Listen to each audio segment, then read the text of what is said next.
கர்நாடக மாநில திமுக சார்பில் முரசொலி மாறனின் 92வது பிறந்தநாள் விழா பெங்களூரில் திங்கட்கிழமை கொண்டாடப்பட்டது. இதற்கு மாநில அமைப்பாளர் நாராமசாமி தலைமை தாங்கினார்.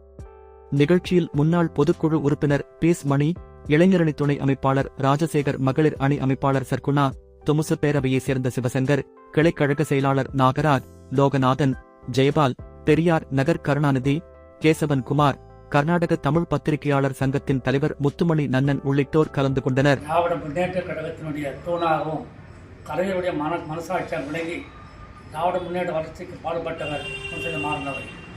அவர் 1956 ஆண்டில் எழுதிய ஏன் வேண்டும் நண்பு திராவிடம் என்ற அந்த கட்டுரை அது உலக பிரசித்தி பெற்றது. அதில் குறிப்பிட்ட கருத்துக்கள் அத்தனையும் இன்றைய தினம் ஏற்றுக்கொண்ட பிறகு தமிழ்நாடு மட்டுமல்ல உலகமே ஏற்றுக்கொண்ட அளவுக்கு அன்றைய தினம் தமிழ்நாட்டு பெருமை, திராவிட பெருமை எடுத்து வெளிக்கவர் முரசொலி மாறன் அவர்கள். அவர் மத்திய அமைச்சராக இருந்த பொழுது அவர் பேசிய உலக நாட்டில் பேசிய வார்த்தைகள், சொற்கள் அத்தனையும் பாராட்டத்தக்கவை. அது மட்டுமல்லாமல் அவர் கட்சிக்காக அரும்பாடுபட்டவர் மட்டுமல்ல, டெல்லி மத்திய அரசுகளில் உட்கார்ந்து கொண்டு திராவிட முன்னேற்ற கழக கொள்கையை பரப்பியவர்.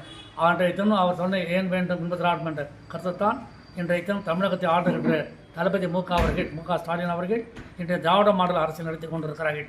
அன்றைய தினம் திராவிடம் என்று சொல்லும்போது கர்நாடகம் கேட்கிறதா, ஆந்திரா ஆதரிக்கிறதா, கர்நாடகம் காது கொடுக்க என்று கேட்டவர்கள் இன்று ஆந்திரா, கர்நாடகம், தெலுங்கு அத்தனையும் திராவிடத்தை ஏற்றுக்கொண்டார்கள்.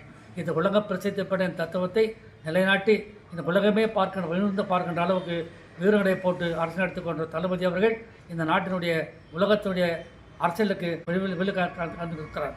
அவர் இன்றைய தினம் வருகிற 1926 ஆண்டு நடைபெறுகின்ற சட்டமன்ற தேர்தலில் அறுதி பெரும்பான்மையுடன், மிக பெரும்பான்மையுடன் தமிழகத்திலே மீண்டும் திராவிட முன்னேற்ற கழகம் ஆட்சி அமைச்சு பிடிக்கும். அதில் 7வது முறையாக ஆட்சி அமைப்பது உறுதி. அது எள்ளு மூக்கு முடியாமல் கூட அவரை ஒன்றும் செய்ய முடியாது.